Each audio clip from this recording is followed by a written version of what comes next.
Oke, Bismillahirrahmanirrahim. Eh, Halo teman-teman semuanya, kembali lagi dengan saya. Saya Fajar Wahyu Novianto. Pada kesempatan kali ini kita akan sedikit membahas tentang ayat dan hadis evaluasi pendidikan. Nah, yang pertama kita akan membahas hakikat evaluasi pendidikan itu sendiri. Evaluasi berasal dari kata to evaluate yang berarti menilai. Kata nilai menurut filosof pengertiannya adalah idea of worth.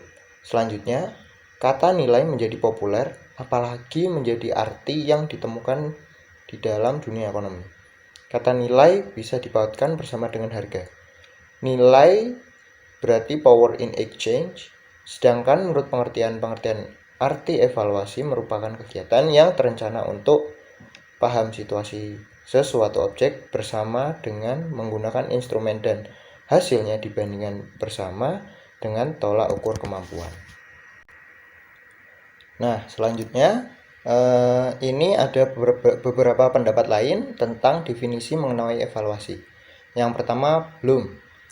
Evaluasi adalah pengumpulan kegiatan secara sistematis untuk menetapkan apakah dalam kegiatannya terjadi perubahan dalam diri siswa, menetapkan sejauh mana tingkat perubahan dalam diri pribadi siswa.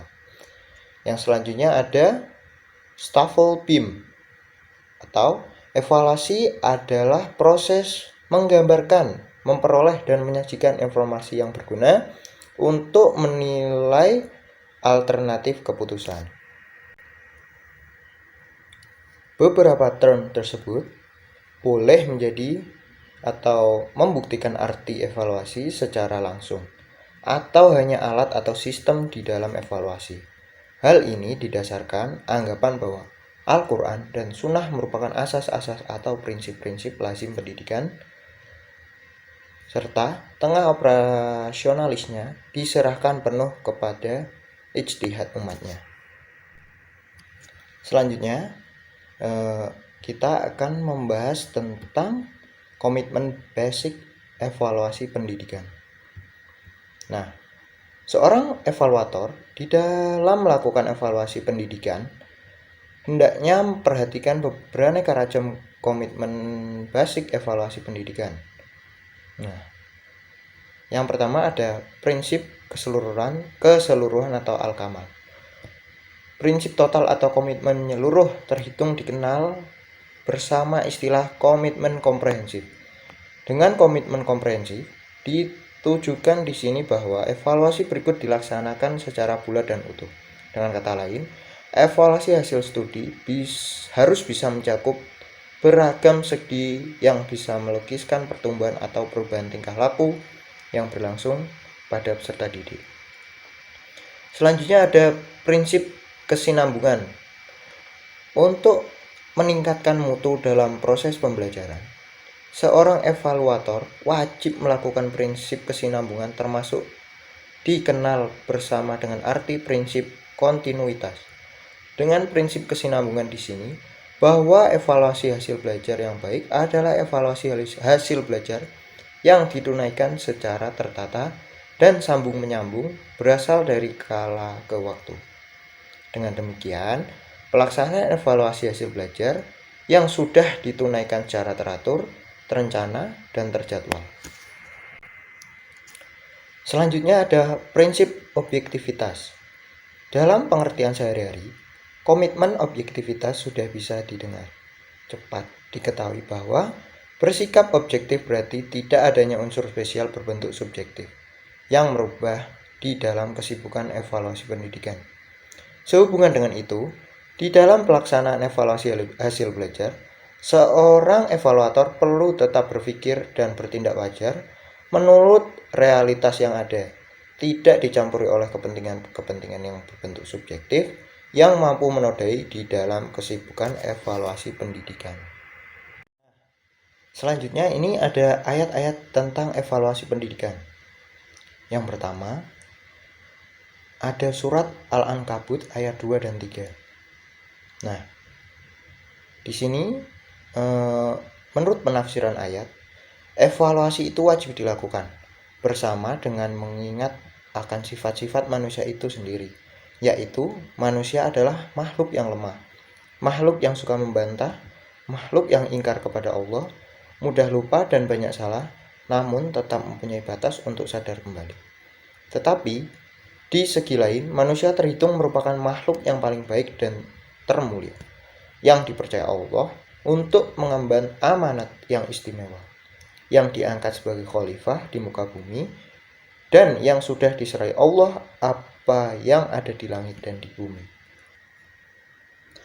Selanjutnya ada surat Al-Baqarah ayat 155. Nah, sasaran evaluasi bersama dengan teknik testing berikut adalah ketahanan mental iman dan takwa kepada Allah. Jika ternyata mereka tahan pada uji coba Tuhan, mereka bakal mendapatkan segala sukaria di dalam segala bentuk, terutama sukaria yang berupa mental rohaniah, seperti kelapangan dada, ketegaran hati, terhindar dari rasa putus asa, kesehatan jiwa, dan sukaria yang paling tinggi nilainya ialah mendapatkan tiket masuk surga. Selanjutnya ada surat An-Naml ayat 40. Nabi Sulaiman pernah mengevaluasi kejujuran seekor burung hudhud yang memberitahukannya tentang adanya kerajaan yang diperintah oleh seorang raja wanita cantik, yang dikisahkan dalam Al-Quran surat An-Naml ayat 27. Berkata Sulaiman, "Akan kami lihat apa kamu benar, ataukah kamu termasuk orang-orang yang berdusta?" Tuhan memberikan contoh sistem evaluasi seperti difirmankan dalam kitab sucinya, yang sasarannya adalah untuk mengetahui dan menilai sejumlah mana kadar iman, takwa, ketahanan mental, dan keteguhan hati, serta kesediaan menerima ajakan Tuhan untuk mentaati dan mematuhi segala perintah dan larangannya.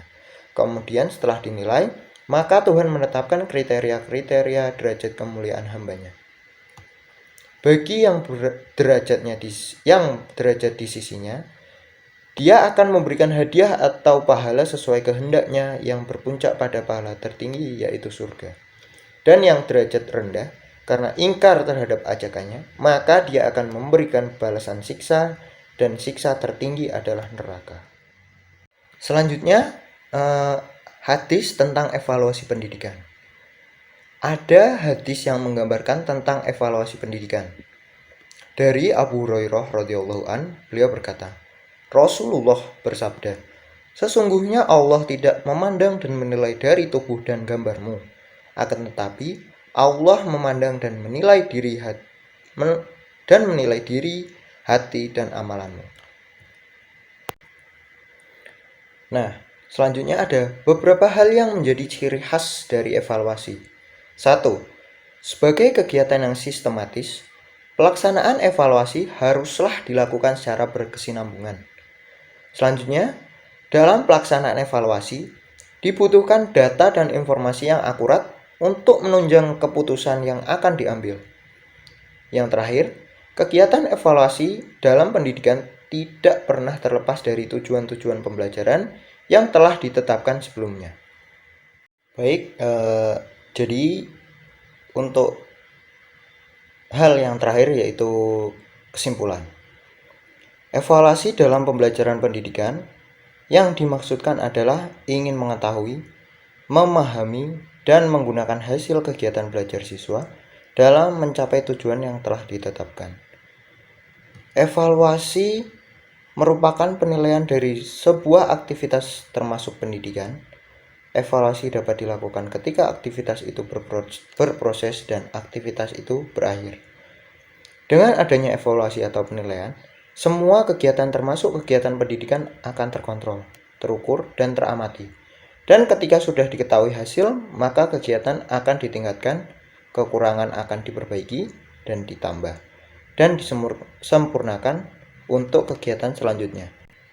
Evaluasi sebagai proses tidak-tidaknya memiliki 3 macam fungsi pokok atau fungsi umum, yaitu mengukur kemajuan, menunjang penyusunan rencana, dan memperbaiki atau melakukan penyempurnaan kembali. Nah, itu dia pembahasan kita pada hari ini. Terima kasih yang sudah menonton. Mohon maaf bila banyak kesalahan. Terima kasih atas perhatiannya. Sekian dari saya. Wassalamualaikum warahmatullahi wabarakatuh. Terima kasih.